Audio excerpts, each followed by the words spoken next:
Muy bien. Buenos días. Doy por reanudada la audiencia convocada en el caso Gallardo César Oscar sobre habeas corpus. Esta audiencia se inició el día 26 de junio y se suspendió, se hizo un cuarto intermedio hasta el día de la fecha, a pedido de la Fiscalía porque faltaba notificar al fiscal de Estado. La oficina judicial me hizo saber que el fiscal de Estado fue debidamente notificado en su casilla de correo electrónica oficial, sin perjuicio de lo cual a la audiencia citada para el día de la fecha a las 12, son 12:15 del mediodía, nos ha presentado, en función de lo cual y en los términos del artículo 245, si mal no recuerdo, vamos de todos modos a dar comienzo a la misma. Se encuentra por videoconferencia el doctor Sommer, que el día lunes estaba presente acá, a mi lado el doctor Cabral, yo soy Repeto. Por la defensa sigue estando presente el doctor Ricardo Mendaña y por la Fiscalía ya no actúa la doctora Sandra González Taboada, sino que está presente el doctor Pablo Iñaroli, a quien inmediatamente le voy a dar la palabra para que presente el caso y haga el planteo que corresponda. Su señoría. Hago la aclaración que concurro en representación de la Fiscalía toda vez que la doctora González Taboada se encuentra con licencia y eso impidió su concurrencia a la continuación de la audiencia. Bien, hecha la aclaración, este caso se trata de una impugnación ordinaria deducida en contra de una decisión tomada por la doctora Carolina García en fecha 2 de junio del año 2017, en la cual, a raíz de un habeas corpus presentado por el doctor Mendaña, defensor de confianza del señor César Oscar Gallardo, la mencionada jueza decide hacer lugar al habeas corpus y por entender de que había sido motivado en un acto lesivo y legítimamente emanado del Ministerio Público Fiscal, más concretamente el doctor Rubio, decidió imponer costas a esta parte. En relación a la admisibilidad, entendemos que estamos presentes en una decisión objetivamente impugnable en los términos del artículo 233 del Código Procesal Penal, desde el momento en que se trata de un auto procesal importante, ya que consideramos que al haberle impuesto la costa a este Ministerio Público Fiscal, coarta y condiciona abiertamente a la titularidad de la acción pública y la función de persecución penal de este Ministerio Público, como así limitan el ejercicio de las facultades que la ley procesal lo habilita. Además existe un precedente que es Pelayes, donde en un caso de estas similares características fue declarado admisible la impugnación, con lo cual entiendo que debe hacerse lugar a la admisibilidad de la impugnación. En cuanto a los fundamentos por los cuales la Fiscalía solicita que debe revocarse la decisión de la doctora Carolina González, entiendo que de acuerdo a la presentación efectuada por el doctor Rubio corre por dos carriles los agravios. El primer carril está relacionado con que, de acuerdo a precedentes que se mencionan, como es el caso 8127 año 2006 del Tribunal de Casación y el precedente Castillo del 9 de junio del 2015, interlocutoria 52 del Tribunal Superior de Justicia, imponer al Ministerio Público Fiscal costas implica, por un lado, cercenar y afectar seriamente la función persecutoria del Estado, y por otro lado sería cargar las costas del proceso dos veces al Estado, toda vez que el Ministerio Público Fiscal, como integrante de la persecución pública, forma parte del Estado y en todo caso es el Estado quien eventualmente debe soportar el costo de estas costas. Este es el primer orden de agravios que ha esbozado el doctor Rubio en su presentación, y hay un segundo orden que yo personalmente creo que es el más importante, porque el fundamento por el cual la doctora Carolina González decide imponer costa al Ministerio Público Fiscal es porque entendió que la Fiscalía había actuado ilegítimamente. Entiendo que no es así, toda vez que la Fiscalía actuó claramente de acuerdo a las facultades que el artículo 112 del Código Procesal Penal le otorgan, y entiendo que para que los señores jueces entiendan claramente por qué es así, es necesario que ustedes conozcan algunos antecedentes de este caso. El señor Gallardo fue declarado responsable en relación al delito de abuso sexual con acceso carnal el día 4 de mayo del año 2016. El día 12 de julio del 2016 fue condenado en el juicio de cesura a la pena de 7 años de prisión. Esta decisión fue impugnada y mediante resolución del 29 de septiembre del año 2016, el Tribunal de Impugnación, integrado por los doctores Sommer, Reyubi y Varecio, confirman esta condena. Luego de ello, el día 30 de septiembre del año 2016, a pedido de la Fiscalía, el doctor Ravisoli decreta la prisión preventiva del señor Gallardo por el término de 3 meses, fundado esto en el riesgo procesal de fuga. Esta decisión del doctor Ravisoli es revisada el 5 de octubre del 2016 y confirmada.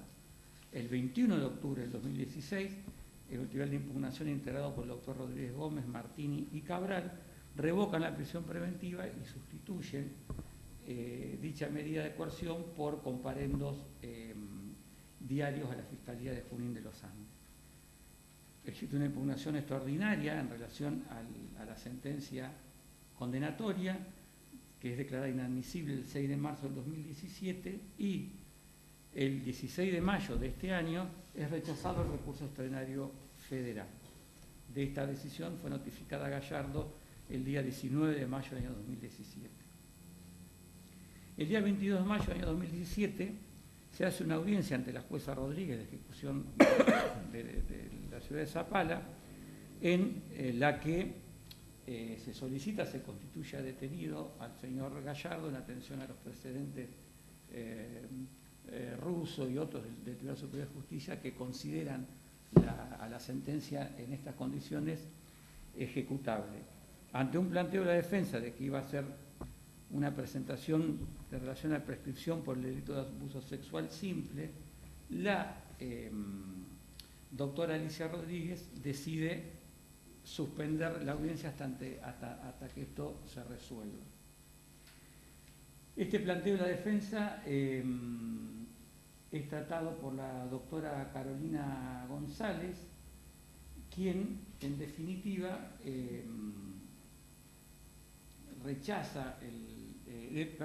se declara incompetente para tratar esta cuestión, la cual también es confirmada por un tribunal de impugnación integrado por los doctores Martini, Rimario y Rodríguez Gómez el día 2 de junio de 2017. Luego de esta audiencia, la Fiscalía solicita, el día 23 de mayo de 2017, el mismo día, que se dicte una nueva prisión preventiva por el término de 2 meses, y la doctora Carolina González rechaza este pedido de prisión preventiva.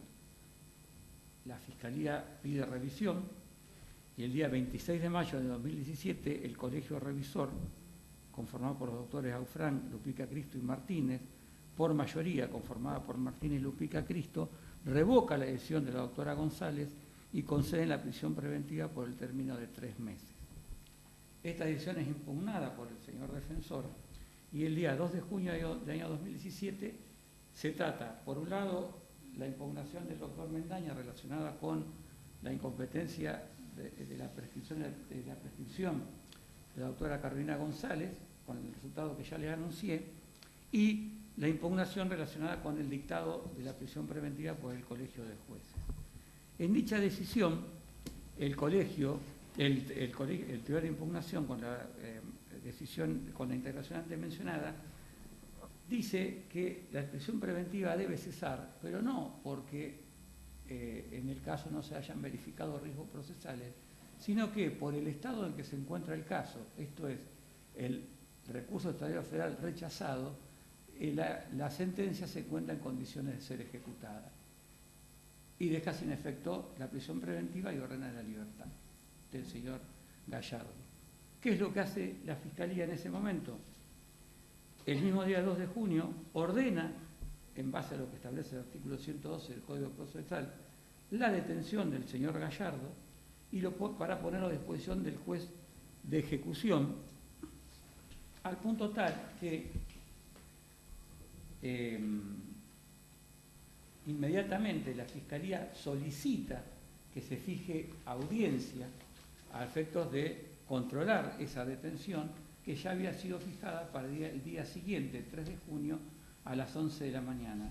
Nótese, señores jueces, que la decisión de detención la toma la Fiscalía el día 3 de junio del año 2017 a las 3 de la tarde y ya para el día siguiente, a las 11 de la mañana, estaba fijada la audiencia de control de esa detención con la jueza de ejecución, la doctora Rodríguez. En el interín es que se produce la presentación del habeas corpus del doctor Mendaña, al cual hace lugar la doctora Carolina García, con la consecuencia de lo que aquí se está litigando, que es la imposición de costas. Cabe aclarar que en audiencia del día 5 de junio de 2017, la doctora Rodríguez vuelve a hacer un cuarto intermedio en relación el 8 de junio del 2017, la doctora Rodríguez declara ejecutable la condena y constituyen detenido al señor Gallardo por las circunstancias en las cuales se encontraba el caso. Entiendo que resultó necesario poner en conocimiento... Y hoy se encuentra detenido cumpliendo pena. Se encuentra actualmente detenido cumpliendo pena. Resulta necesario poner en conocimiento los antecedentes, señores jueces, porque entiendo que lo que entendió la doctora Carolina García como un acto ilegítimo de la Fiscalía, que tuvo dos consecuencias, la libertad del señor Gallardo y la imposición de costa, entiendo que no es así, toda vez que el Ministerio Público Fiscal actuó siempre en base a lo que el artículo 112 del Código Procesal Penal lo autoriza, que es ordenar la detención de personas, y el mismo diseño de este Código Procesal, al otorgar al fiscal facultad de detención, dispone que esa detención debe ser inmediatamente revisada en el término de 24 horas por un juez de garantía. Y es lo que aquí fueron los pasos que se intentaron seguir. Digo intentaron porque en el medio apareció el habeas corpus y la decisión de la doctora Carolina García. Pero no existe de parte del Ministerio Público Fiscal ninguna actuación ilegítima y fuera de la ley, sino que fue una actuación destinada con un claro fin, que era el cumplimiento de la sentencia que ya se encontraba con el recurso extraordinario federal rechazado. Al punto tal que el 8 de junio del año 2017 terminó el señor Gallardo constituido en detenido y está actualmente cumpliendo condena. Entiendo, señores jueces, que queda claro que la base por la cual la doctora Carolina García decidió imponer costas no es tal. Existió una clara actuación legítima por parte del Ministerio Público Fiscal, porque quedó acreditado a lo largo de todo el proceso que el riesgo procesal de fuga siempre existió, al punto tal de que lo único que sucedió en relación a una de las prisiones preventivas dictadas fue sustitución de medida, lo cual se entendió que siempre el riesgo procesal existió, nada más que en vez de una prisión preventiva se le impuso un comparendo diario. De no haber existido riesgo procesal, se debería haber dejado en libertad sin ningún tipo de obligaciones, con lo cual está claro que siempre existió un sustento fáctico por parte de la Fiscalía para actuar, para asegurar este cumplimiento de la sentencia, además del supuesto legal antes mencionado. Por lo tanto, por las razones que acabo de indicar, entiendo que los señores jueces deben hacer, en primer caso, declarar admisible la impugnación extraordinaria de la Fiscalía y, en segundo término, hacer lugar a la misma y revocar la decisión de la doctora Carolina García en cuanto impone las costas a esta parte. Señor defensor. A través del micrófono este.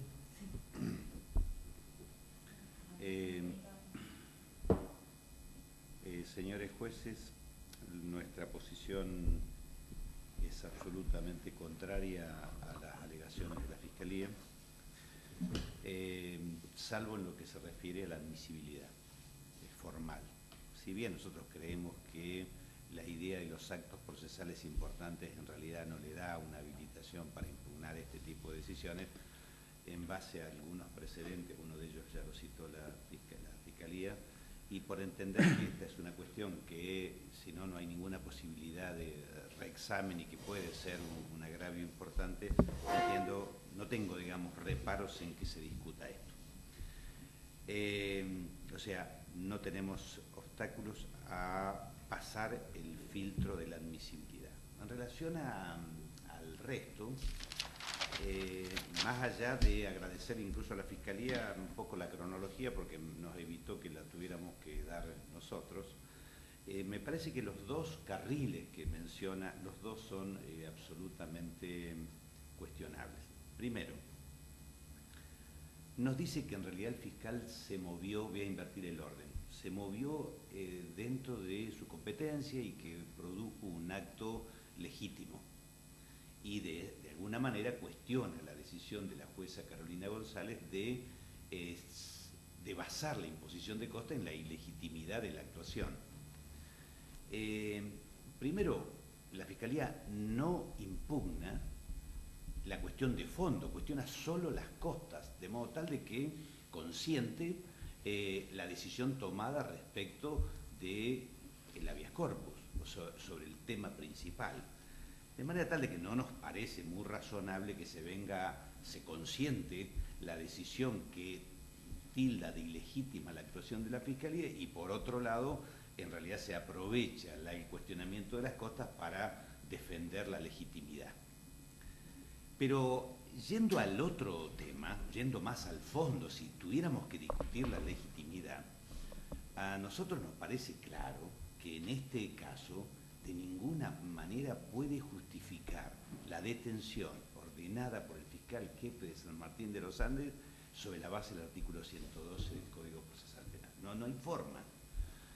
Por una razón muy simple, porque el artículo 112 faculta al fiscal solo cuando existe riesgo de que no se someterá al proceso o obstaculizará la investigación. Es decir, está hablando en el terreno de las medidas de coerción, está hablando de las necesidades propias de la investigación, no está hablando de la ejecución de una condena que, sobre la base de un cuestionable criterio, se ha entendido que ya es ejecutable anticipadamente, aunque esté una queja planteada ante la Corte Suprema. Pero aquí se da otra cuestión simpática a propósito de los hechos, digo simpática por denominarlo de alguna manera. Cuando el fiscal jefe se enteró de que el tribunal había rechazado el recurso, lo primero que hizo fue detenerlo. Como lo detuvieron, no llegamos a hacer ningún cuestionamiento porque la señora jueza, cuando le pidieron la audiencia, dijo, tenía audiencias en otro lado, no podía, le fijó la audiencia para, creo que 3 o 4 días después. Entonces el propio fiscal jefe ordenó la libertad. Se hace la primera audiencia, se hace ante un juez de ejecución porque el fiscal jefe entendió que era un tema vinculado con la ejecutabilidad y eligió al órgano competente. Resulta que cuando... Perdón, para ubicarme en términos temporales, usted está hablando antes de que interviniera el Tribunal de Impugnación. Antes. Okay. Sí, sí. Entonces, cuando se fija la audiencia ante la señora jueza y nosotros hacemos un planteo, decimos que vamos a hacer un planteo de prescripción por un hecho, ella nos dice, bueno, como la prescripción es una cuestión de orden público que tiene que ser resuelta antes de cualquier otra cuestión, yo voy a suspender el tema de la ejecutabilidad hasta que se defina esto ante un juez de garantía. Y la audiencia me la fijaron al día siguiente, o a los 2 días. La Fiscalía dijo, como no puedo esperar, aparentemente no puedo esperar, entonces pide la prisión preventiva. O sea, no es que renuncia al tema de la ejecutabilidad, sino que plantea una vía alternativa que en realidad no son compatibles. Pero ahí va, le toca a Carolina, la jueza Carolina González, y la jueza Carolina González dice, no voy a otorgar la prisión preventiva, es suficiente con estas medidas asegurativas que era la presentación diaria y que había cumplido religiosamente durante 6 meses. Al día siguiente hacen la audiencia por la prescripción de uno de los hechos y la jueza se declara incompetente, con lo cual queda habilitada la cuestión ante la jueza de ejecución. Pero el fiscal intenta la revisión y el colegio de jueces le da la razón por 2 votos contra 1. Es decir, no apura la gestión ante la jueza de ejecución, sino que sigue jugando con la revocación de la libertad y la imposición de la prisión preventiva. Impugnamos y el Tribunal de Impugnación nuevamente dice no a la prisión preventiva.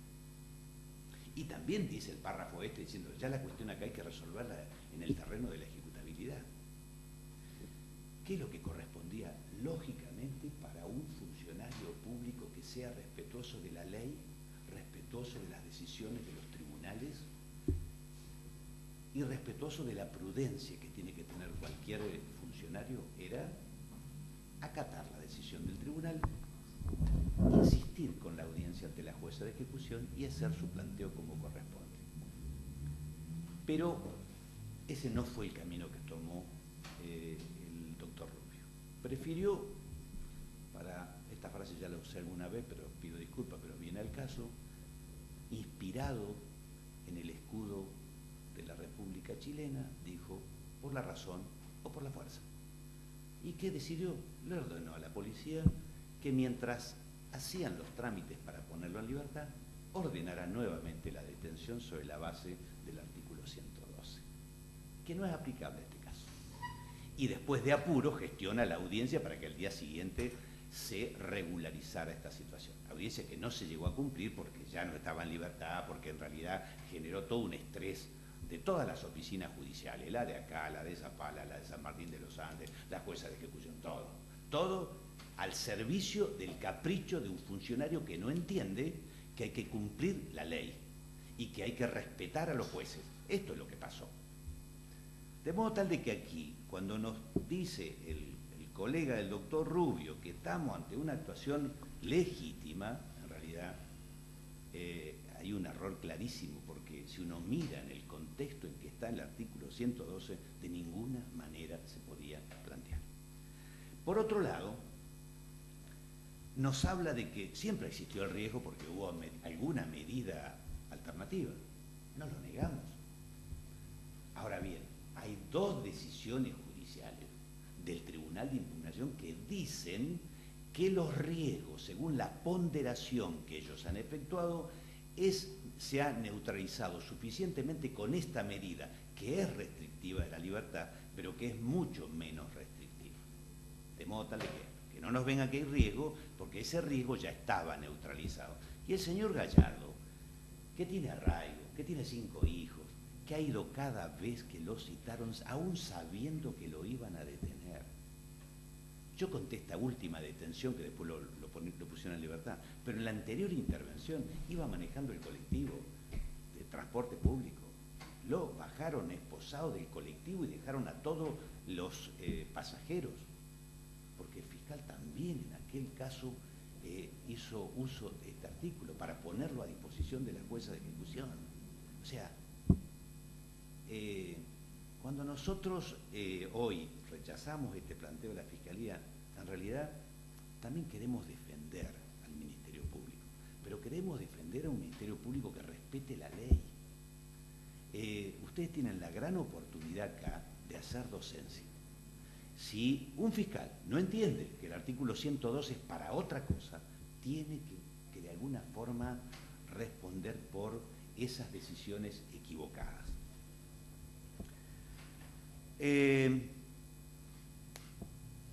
La actividad fue ilegítima en todo el contexto de su desarrollo, fue caprichosa, fue la consecuencia impensada o no reflexionada frente al malestar que le provocó la decisión del Tribunal de Impugnación. Dijo, esto lo resuelvo a lo macho, a lo malevo. Y creo que eso no lo puede tolerar el sistema de justicia. El segundo andarivel, que es el que nos plantea el fiscal acá, tiene que ver con el precedente Castillo. Allí no vamos a negar que el fiscal o los fiscales muchas veces tienen que empujar por decisiones judiciales, a veces con ciertas dificultades y que corren el riesgo de perder muchos casos. Trate de hablar más cerca porque parece que no se escucha. Sí, bien. porque ahora para el costado no son... Póngase el micrófono. Entonces, nosotros somos conscientes que los fiscales a veces tienen que impugnar decisiones porque tienen que tratar de defender los intereses que ellos deben resguardar. Por eso, cuando en el caso Castillo se habla de que el principio de oficiosidad, de que en la medida en que los fiscales actúen dentro de lo que es la esfera de su competencia, dentro de lo que es un ejercicio razonable, no debieran cargar con las costas. Pero en este caso, no es este el caso, no es el ejercicio responsable y razonable, es un ejercicio abusivo. Estamos discutiendo, la jueza ordenó también el pase a la justicia penal, vamos a ver qué fiscal investiga el colega, pero ese es otro tema. De modo tal de que ese principio, llamémosle así, de exhibición, no corre acá. Pero las costas se imponen por dos cosas, porque un fiscal es el responsable del acto ilegítimo, pero además porque un fiscal, otro, el de la tercera circunscripción, defendió en la audiencia esa postura. Porque el fiscal de Zapala podría haberse allanado frente al habeas corpus y haber dicho, mire, en realidad no vamos, se allanaban y se ordenaba inmediatamente la libertad. Por eso las costas tienen una doble fuente, el acto ilegítimo inicial y la defensa equivocada en la audiencia de la posición que ha sostenido la Fiscalía incluso acá. Esto que ocurrió en Zapala no tiene nada que ver con lo que en los precedentes del tribunal se ha dicho una actividad natural y regular de la Fiscalía. Esto no es una actividad natural y regular. Esta es una acción ilegítima, nosotros decimos más, ilícita, que además implica un desconocimiento de las facultades que son propias de la jurisdicción. Intentó primero con la jueza de ejecución, después intentó con la jueza de garantías, después intentó con los jueces del colegio en la revisión, después tuvo que sufrir la decisión del Tribunal de Impugnación y aún ahí la única que le quedó fue una vía de hecho. No podemos legitimar esas vías de hecho. Por eso nosotros rechazamos la petición de la Fiscalía y pedimos que la Fiscalía sea condenada en costas. El fiscal nos dijo un argumento más, dice, no puede ser que acá haya una duplicación, ya el Estado de por sí está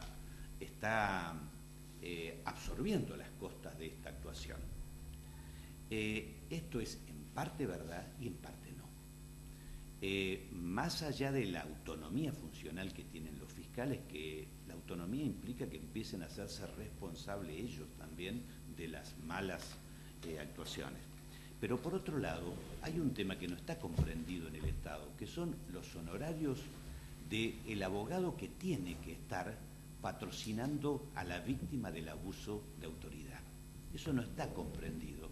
Y nosotros queremos saber si eso lo tiene que pagar quien fue privado ilegítimamente de la libertad o si en realidad lo tiene que pagar el Estado o el funcionario que es responsable de esa conducta abusiva.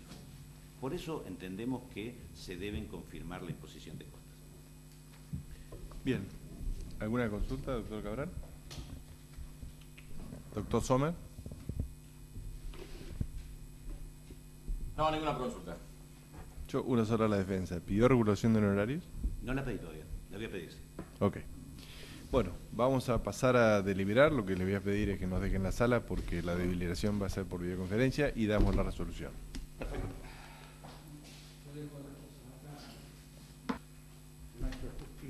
Cuando quiera. Un Bueno. acto de justicia. Estamos en audiencia nuevamente. Luego de una fructífera deliberación hemos arribado a una decisión unánime. Si bien la resolución es unánime, llegamos por diferentes argumentos. Hay esencialmente dos posiciones y a su vez dentro de una de esas posiciones hay diferencias sobre algunos aspectos menores, sobre matices que tienen que ver con cuestiones que se van a exponer ahora. Yo tengo una posición tomada, distinta de mis colegas Cabral y Sommer, que es la siguiente. La decisión final va a ser rechazar el recurso de la Fiscalía y en consecuencia confirmar la resolución adoptada por la jueza de garantía en razón de la imposición de las costas. Tuvimos en cuenta para llegar a esta decisión acerca de se discutió si la decisión adoptada por el fiscal Rubio, en definitiva, era legal, legítima, en los términos del artículo 112, o si, por el contrario, se trató de una decisión absolutamente ilegítima que tuvo por finalidad encubierta, de alguna manera, lograr el incumplimiento de una orden de un tribunal de impugnación que había sido impartido horas antes. Yo personalmente coincido con la posición sostenida por la defensa en interpretar el artículo 112 en forma absolutamente restrictiva. El artículo 112 es obvio que está incluido dentro del título segundo, medidas de coerción y cautelares, con lo cual los límites en los cuales se debe interpretar ese artículo son aquellos relativos a la detención por término temporal muy acotado de 24 horas, cuando en el marco de una investigación resulta notoriamente evidente que existe un riesgo de fuga o de entorpecimiento. Esto de ninguna manera puede ser asimilado a un supuesto de detención para ejecutar una condena que en principio habría quedado firme. De haber sido así, el legislador en todo caso habría incluido una norma similar a la del 112 en el título séptimo del capítulo del libro quinto, que es relativo a la ejecución de la pena. Históricamente, los jueces de ejecución, que eran antes en los términos de la ley 1677, los jueces de juicio, tanto de cámara como correccionales, cuando una sentencia le era devuelta por el tribunal, ¿no?, haciéndole saber que el recurso extraordinario había sido rechazado y por ende esa sentencia de condena de cumplimiento efectivo estaba en condiciones de ser ejecutada, los jueces de ejecución invariablemente lo que hacían era notificar a la persona condenada a que se presente dentro de un término estricto, razonable, bajo apercibimiento de ordenarse su detención. En algún caso, excepcionalmente, podía ordenarse directamente la detención, pero siempre fue una facultad jurisdiccional. Sería absurdo reconocerle hoy a una parte una decisión en términos jurisdiccionales de tal importancia que es la detención de una persona a los fines de cumplir una pena. Esta es mi interpretación del artículo 112, claramente no se adecua de ninguna manera a las previsiones por las cuales se pretendió usar en este caso esa norma y esa disposición. Sin perjuicio de ello, y aun cuando se sostuviese una posición distinta, que la van a sostener mis colegas, de cualquier manera está claro que la decisión adoptada por el fiscal en el caso concreto tuvo por única finalidad, en los hechos, omitir el cumplimiento de una orden dispuesta por el Tribunal de Impugnación. Para ese momento, 3 jueces de impugnación un juez de revisión y un juez de garantía, 5 jueces que habían intervenido, habían dispuesto que no había razones para que la persona se mantuviese detenida. Con lo cual, no había razones que justifiquen la detención de esta persona, y los hechos demostraron que era así, que era efectivamente cierto, que no existía el riesgo de fuga afirmado y alegado por el fiscal. Tal es así que la Fiscalía hoy mismo confirma que esta persona se presentó a la audiencia que correspondía y luego se presentó a cumplir pena y hoy se encuentra detenido, lo que demuestra que ese riesgo tan aludido por el fiscal no existía. En función de ello, yo creo que es de aplicación el precedente Castillo del Tribunal Superior de Justicia a contrario sensu, es decir, en este caso queda acreditado, a mi modo de ver, que no hubo una actividad normal de las facultades que le son facultades y prerrogativas reconocidas al Ministerio Público Fiscal, con lo cual su actuación fue más allá, extralimitándose de sus normales funciones, con lo cual se encuentra plena y absolutamente justificada la resolución adoptada por la señora jueza de garantías de la ciudad de Zapala en el marco del habeas corpus. Eso sin perjuicio de también reconocer, como efectivamente sostuvo la defensa, que acá hay un problema de estrategia. Hubo una errónea impugnación, porque efectivamente lo que sostuvo la jueza de ejecución fue que el fiscal se extralimitó en sus funciones y por ello le impuso las costas aplicando el precedente Castillo, a contrario sensu, y esa decisión de fondo no fue impugnada, con lo cual se encuentra firme y resulta extraño, digamos, que solo se cuestione la imposición de costas. Además, debo agregar que las costas no solo incluyen los gastos del proceso, sino que además incluyen los honorarios profesionales.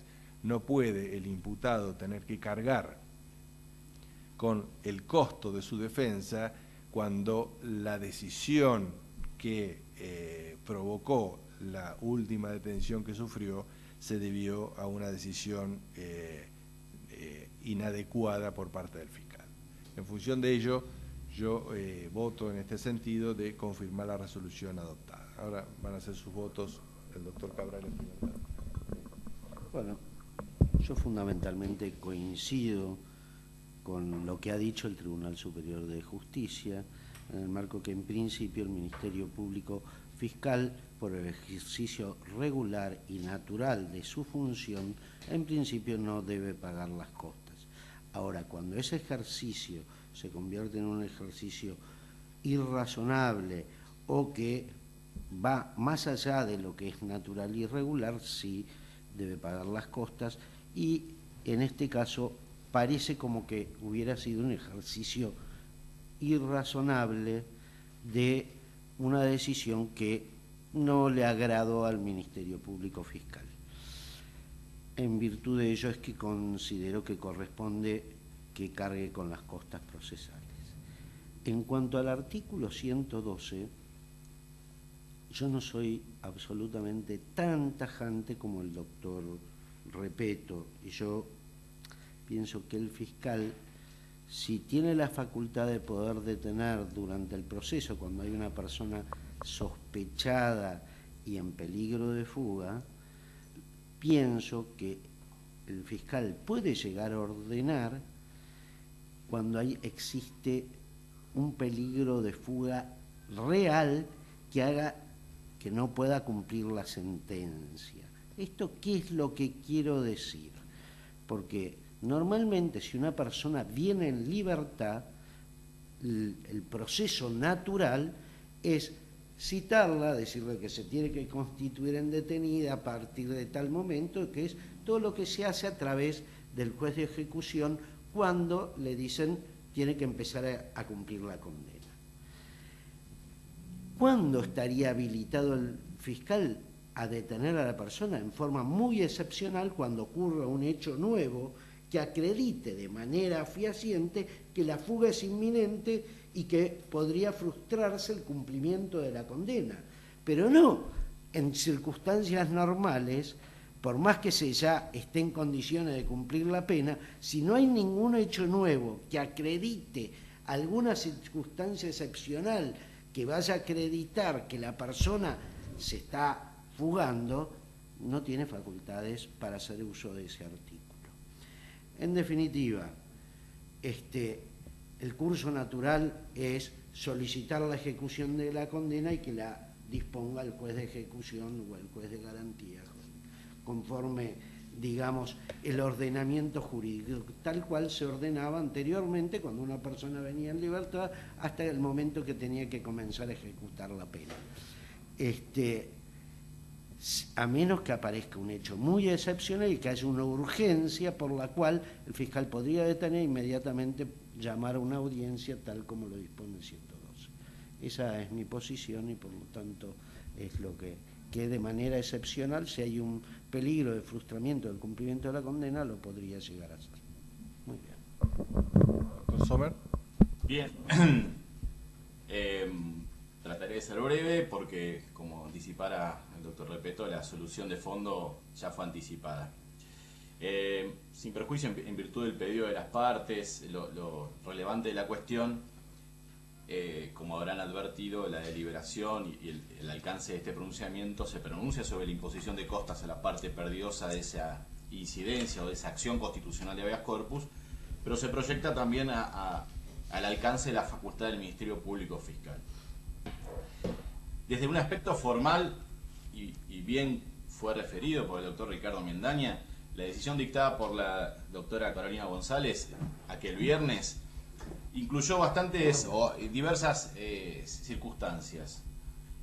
Uno fue incluso remitir actuaciones al Ministerio Público Fiscal, al Tribunal Superior de Justicia, declarar una suerte de ilegalidad de la actuación del Ministerio Público Fiscal y imposición de costas.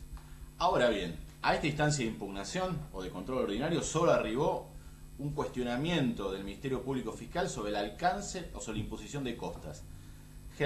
Y como bien refirió el tercer fiscal interviniente en esta incidencia, el doctor Viñaroli, los agravios se referían al fundamento del juez para imponer las costas y a que se habría omitido los precedentes Pelayes y Castillo de la Sala Penal del Tribunal Superior de Justicia. Estamos todos de acuerdo, los quienes estamos en esta sala, sobre el alcance de dichos precedentes y sobre la regla que impuso el Tribunal Superior de Justicia respecto de la imposición de costas procesales cuando las perdidosos sean tanto el Ministerio Público Fiscal como el Ministerio Público de la Defensa. No está discutido eso. Lo que se está discutiendo acá es que esa regla impuso una excepción, que es la actividad que bien fue referida por mi colega Alejandro Cabral, cuando esa actuación de alguno de los representantes de los ministerios públicos, en este caso fiscal, contraría los fines de la ley orgánica que determina su misión y su función, esa suerte de exhibición de costas no tiene el alcance. Incluso en Pelayes, debo reseñar que quien impugnó la imposición de costas no fue la Fiscalía, sino la Fiscalía de Estado, que es quien debe afrontar pecuniariamente la cuestión. En esos términos, comparto con el doctor Alejandro Cabral que en supuestos de ejecutoriedad de sentencia no firme ante el rechazo del recurso extraordinario federal, la facultad del Ministerio Público de ordenar la detención en los términos del artículo 112 y con un contralor en 24 horas por el juez de ejecución debe ser ejercida razonablemente y excepcionalmente. No es el caso, por las constancias que nos informaron tanto la doctora Sandra González Taboada, tanto lo que surge del acta en que intervino el doctor Echeverría y lo que hoy nos aportó el doctor Viñaroli, no parece que no surge que esta actividad sea razonable y conforme a las circunstancias del caso, sino más bien con un sentido de omitir el cumplimiento de fallos adversos a la pretensión fiscal. Por ende, entiendo que resulta de aplicación la excepción a la imposición de costas al Ministerio Público Fiscal y en tal sentido, de consuno, los tres jueces resolvemos confirmar la decisión dictada por la señora jueza, confirmar la plena aplicación de los precedentes Castillo y Pelayes y la motivación de la señora jueza para imponer, en este caso particular, la imposición de costas procesales. ¿Me pongo en silencio, doctor? Muy bien. Bien, en función de los argumentos expuestos, el Tribunal de Impugnación por unanimidad resuelve, en primer lugar, declarar admisible el recurso deducido por la Fiscalía, en segundo lugar, no hacer lugar al mismo y, en consecuencia, confirmar la resolución adoptada por la jueza de garantías de la ciudad de Zapala, Carolina González, en tercer lugar, sin costas en esta instancia. Eso es todo, buen día.